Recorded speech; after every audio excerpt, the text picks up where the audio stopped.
कोई भी कारण हो, कोई भी बात हो, चिढ़ो मत, गुस्सा मत करो, ज़ोर से मत बोलो, मन शांत रखो, विचार करो और फिर निर्णय लो। आवाज़ से आवाज़ नहीं मिटती, चुप्पी से मिटती है।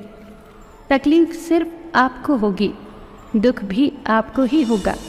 मन शांत रखोगे तो सुख भी आपको ही मिलेगा। जीवन में कई बार हम क्रोध में आकर सीमाएं लांघ जाते हैं और फिर हमारे हाथ अफसोस के अलावा कुछ नहीं लगता। एक बार एक आदमी अपनी नई कार को बड़े प्यार से पॉलिश करके चमका रहा था। वहीं पास में खड़ी उसकी 4 साल की बच्ची पत्थर के एक टुकड़े से कार पर कुछ लिखने लगी। कार पर खरोंच लगती देख पिता को इतना गुस्सा आया कि उसने अपनी बेटी के हाथ को जोर से मरोड़ दिया। इतनी जोर से कि उसकी एक उंगली की हड्डी पर बहुत चोट लगी। अस्पताल में दर्द से कराहती हुई बेटी ने पापा को गले लगाकर पूछा, पापा मेरी उंगलियां कब तक ठीक हो जाएंगी? शर्मिंदा पिता कोई जवाब न दे पाया। उसे अपने किए पर इतना पछतावा हुआ कि वो घर वापस आकर कार पर लाते घूसे बरसाता हुआ अपना गुस्सा निकालने लगा।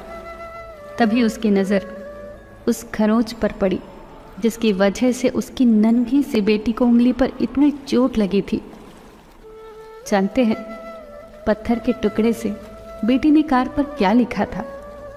आई लव यू पापा, आई लव यू पापा।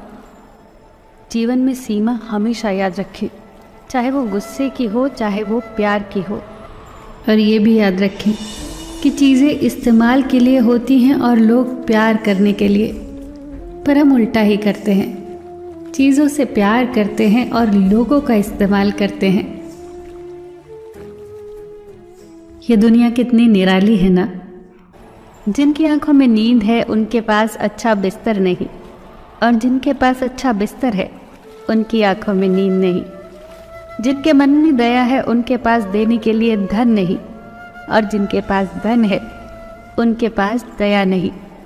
जिसको भूख है उसके पास खाने को कुछ नहीं, और जिसके पास खाने को है उन्हें भूख ही नहीं। कोई अपनों के लिए रोटी छोड़ देता है तो कोई रोटी के लिए अपने छोड़ देता है। शब्दकोश में असंख्य शब्द होते हुए भी मौन होना सबसे बेहतर है। दुनिया में हजारों रंग होते हुए भी श्वेत रंग सबसे बेहतर है। खाने को दुनिया भर की चीज़ें होते हुए भी उपवास शरीर के लिए सबसे बेहतर है। देखने को इतना कुछ होते हुए भी आंखों से भीतर देखना सबसे बेहतर है। सोने की लंका और पुष्पक विमान तो रावण के पास थे, राम ने तो वनवास ही देखा था। राजपाट तो कंस के पास था, जेल में जन्म तो कृष्ण ने लिया था। राजमहल में तो कौरव ही रहते थे, वनवास तो पांडवों को भोगना पड़ा।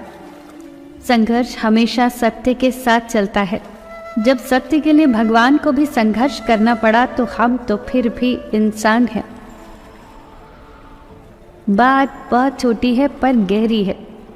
बिखरा हुआ समाज और बिखरा हुआ परिवार कभी भी बादशाह नहीं बन सकता, लेकिन हाँ, वो आपस में लड़कर दूसरों को बादशाह जरूर बना देता है।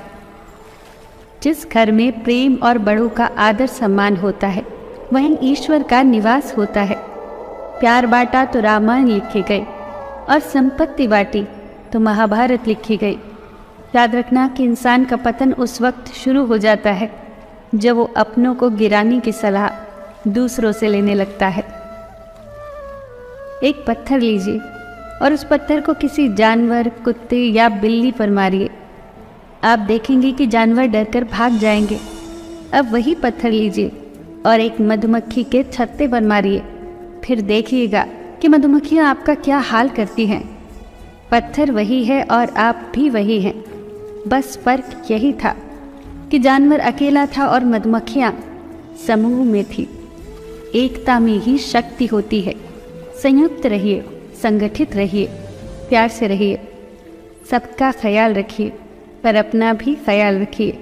हमेशा मुस्कुराते रहिए, कभी अपने लिए तो कभी अपनों के लिए।